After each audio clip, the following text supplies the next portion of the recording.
Hello, and welcome to Label Sessions Presents. Label Sessions is a global platform that connects you to the best advice from the most interesting people, whether you want advice, mentoring, or ideas. I'm Josh Nixon, content producer for Label Sessions. In this episode, Maxine Mackie of Label Sessions talks to Howard Moore. Howard is a world-class leader in operational excellence and risk management, making the complicated simple for companies like Zoopla, Deutsche Bank, Citibank, and more. He thrives in changing environments with the opportunity to build resilience and transparency in digital transformation. Maxine talks to him to find out more. Howard, thank you so much for joining us today. Could you introduce yourself, please, to the Label Sessions audience? Of course. Thanks very much for having me. So I'm Howard. I help build better, more functional organizations for people. I do that through introducing operational excellence ideas. My experience is largely in the banking and financial sector. Spent 20 years working for various tier one banks around the world. About 8 years or so ago, I left and went into the tech sector and have been working there ever since, helping financial, non-financial challenges and other more tech or database companies with their operational excellence journeys and helping them to move forward as much as possible as well. Awesome. So you really built your career helping organizations implement these kind of better structures and processes. So I guess teams are communicating better and ultimately working towards their company's kind of a purpose and vision. What advice would you give to leaders who want to make change happen in their organizations? Perhaps they're stuck, perhaps they want to just make change happen faster. But if we frame it within operational excellence, what do leaders in big organizations need to be aware of? First of all, I think it's a very valid question. And I think the leader has to be, but the person that is going to run or own the change has to fully acknowledge that to start off with. They have to be the person that understands why the change is going to happen. And really, they have to develop an elevator pitch because they're going to be asked why are they implementing something that is disrupting the way that the company works now at least 100 times. And they're going to be able to justify it. And they have to be able to give a concise and authentic answer as to why that happens. And then they have to understand that they're part of the change too. They're trying to implement the change for the organization, and it will affect them as well. It's not just something that they can dictate down to the people lower in the hierarchy and say, you must change and it's all going to be great. And so there needs to be an understanding of, okay, what does it mean for them? And then what does it mean for everybody that's going to be affected by the change? And it's really important that the communication channels for that are clear and open and two-way, because change can be difficult for people to accept, particularly when things appear to be working fine as they are. There's going to be resistance. And so it's about ensuring that at the outset, they're authentic, the communication lines are open, and they have the feedback possible to understand that where they expect this to go may not be entirely where it ends up. There are better possible outcomes that will happen by getting feedback, by going through the process and by understanding that. And they have to be open to that change as much as anything else. That's really interesting. I'm sure it must be challenging for some leaders who are almost, saying that elevator pitch, 100 times a day, 100 times a week. But actually, as and when that changes, navigating that and being comfortable in accepting feedback and being able to, go through that loop and cycle with the elevator pitch? Yeah, look, very much so. And I think that, one of the most difficult things about it is that you can almost develop a dogma around the change and we're doing this because this is the reason and it's going to be great and that sort of stuff. And whilst, I'm sure we'll touch on the pitfalls as we go through it, you have to be aware that when you introduce an idea, people will go away and think about and process the idea as well. And the idea that you have all the answers and you know everything that's best for the organization is something that you have to let go of quite a lot. You have to be able to say, look, this is the direction we're going and I need your help for us to get there. And you have to be prepared to accept that sometimes what you think may be the right path may be only half the right path, and you need to go halfway down and then continue on with better ideas. that come from other people other than yourself. And it's that sort of trying to park your ego as much as possible in a change program. Imagine there's something interesting in the messy middle of management who are trying to navigate, implementing, absorbing the kind of a new direction of travel, whilst probably having perspectives of their own. Very much so. And I think that this is one of the major pitfalls of most change programs, is that you come across, particularly as a COO, as an example, you can be stuck in the middle of an institutional no and a leader, a CEO, who is absolutely made it your priority to make this happen. And being stuck in the middle and then ensuring that, you have to have a way to be able to ensure that people understand the reasonings. You have to agree with the reasonings to a large point, and you have to be able to then help them turn around the institutional no. And then the institutional no is where you have a dissenter or a large point of resistance in a program, and they constantly push up and negative towards any of the changes that are happening. And you need to try and work around that through communication flows, through proper explanation, and the acknowledgement that their issues are not completely irrelevant or not useful to the whole cycle of change. So let me take a step back for a second and ask you, what does it look like when companies get it right? What do they move from and to? Because I'm curious around when people are able to implement, and get to a place of organizational excellence. I mean, if you can implement an organizational excellence idea, that the biggest benefit that you get is that people start to understand why they are doing their jobs on a day-to-day basis and what their job means. And when you can understand that, then it helps to increase your fulfillment in your role, hopefully.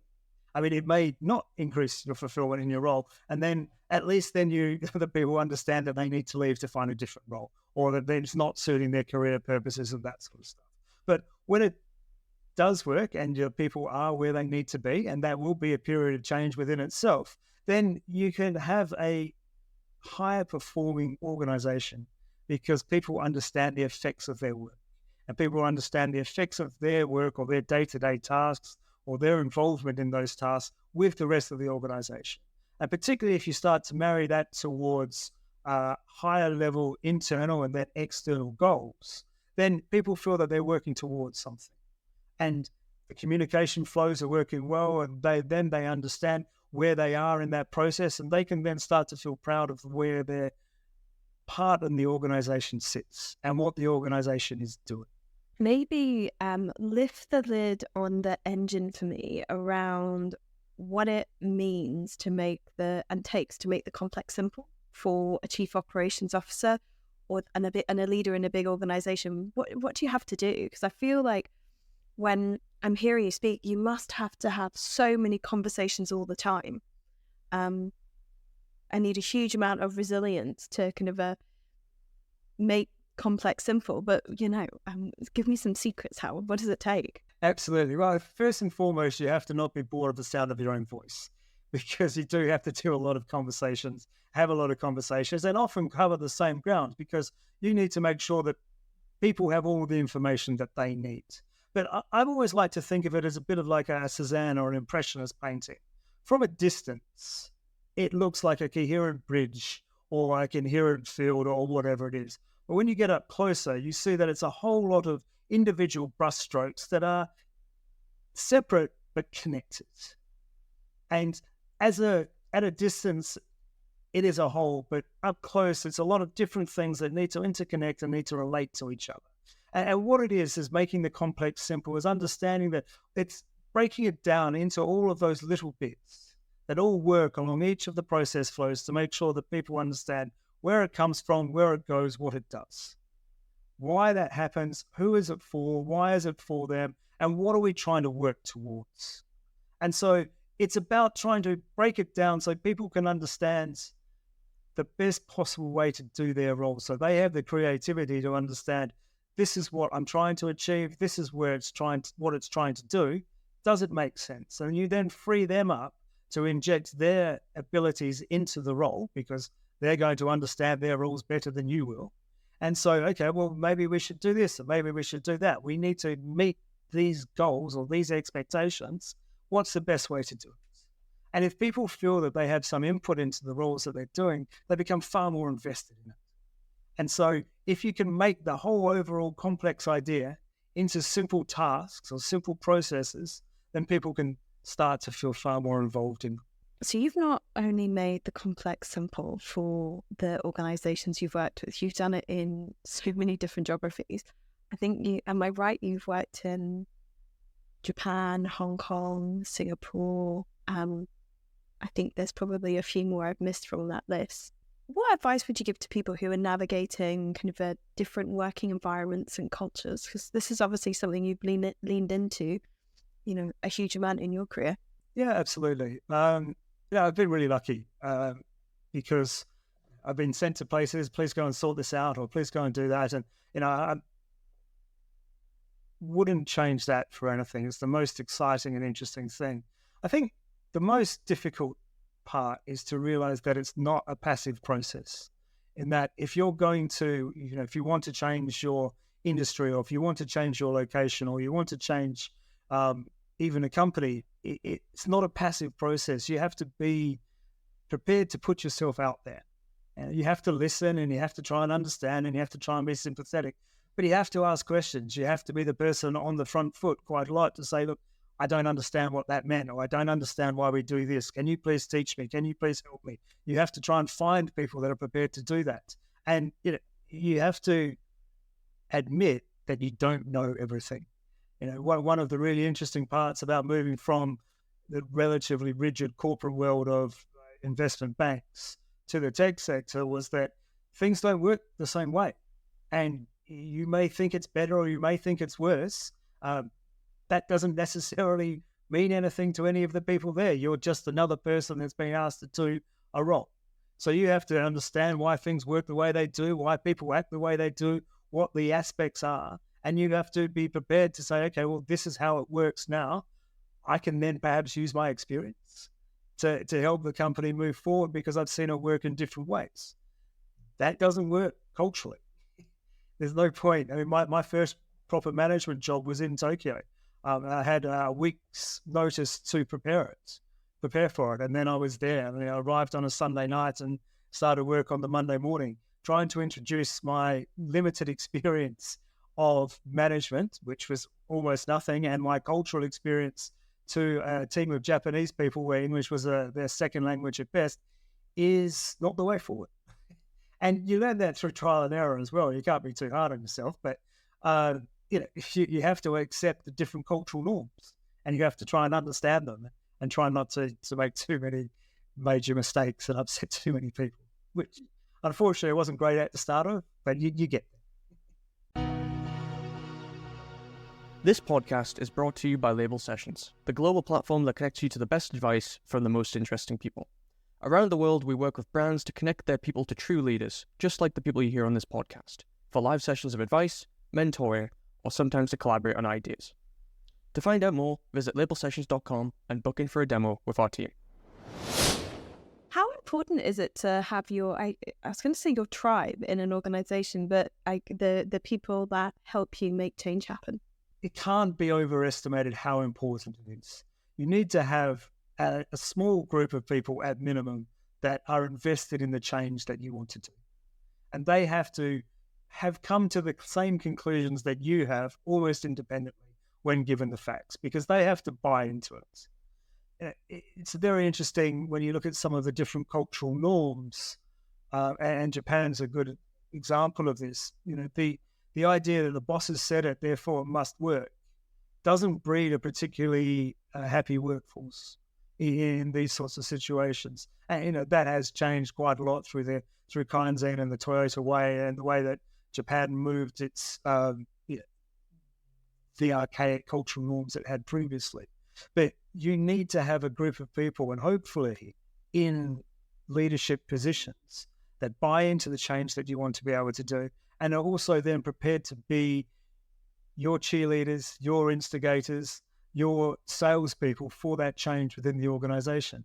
So that when they're asked in the elevator, why are we doing this? they have a very similar or the same elevator pitch that you have. So I think there's definitely something in the importance of your network in an organization to make change happen, because really it kind of sits within people. But while I've got you, let me pick your brain around the pitfalls people can avoid when trying to make change happen in an organization. I'm assuming you've probably seen it all, or Yes, the good, the bad, the ugly. No, and I think one of the biggest pitfalls is to make it a dictatorial idea. Yeah, and we've been going through the ideas of it. It needs to be inclusive, it needs to be well communicated, it needs to be well planned. But if it's none of those things, then it won't work. And every large corporation has been going through multiple change programs for as long as we can all remember, and not all of them are successful. In fact, most of them aren't. And I think one of the key things that I've found is that there needs to be an investment at the beginning to understand what you expect the change and what you expect the change to be and where you expect the major impacts to be, and to try and be ahead of those problems. Because a lot of the issues that arise are because people expect the change to be an almost organic process. And by that, I mean that it's not properly planned out. It is, we will implement this and then this will happen, and people will just have to accept it. And that never works.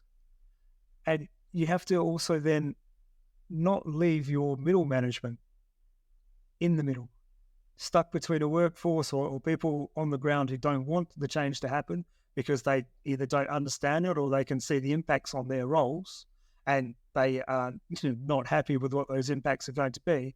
And a senior leadership who has made it a requirement as part of the KPIs for a quarter or for a year. And you need to really understand that far better, because if people have felt like they're in the middle and they haven't bought into it, then they're not going to sell it properly. And if they don't sell it properly, then it's not going to work, and they're going to be resentful of having to be put in a position where they don't necessarily support what's happening. Let me ask you, what's the pathway for people to get to the kind of the role that you've been in, the COO role and operational excellence and risk lead? How does somebody normally, what's the career path normally to get to there? I think that's an interesting question. I don't know. As COOs, they come from different backgrounds, generally speaking. Generally, and they need to have a good understanding of process and control. So my background was coming through risk and finance, and then in corporate debt, and understanding how the whole fitted together, I guess, is the best way to put it. But COOs come from all sorts of areas. They're often CFOs because they understand the finances of the company and they understand how that impacts the various different areas, and they have an understanding of how those processes work and that sort of thing. Some of them, like myself, are a bit weird or a bit obsessed with making efficiencies.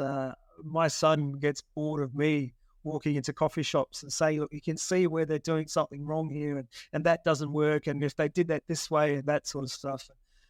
You need to sort of have a little bit of that mindset as well, as to, okay, thinking about making processes more efficient, and I like to put it, thinking about making people's roles more purposeful as much as possible, so that people know what they're supposed to be doing. But the actual answer is there's no designated path.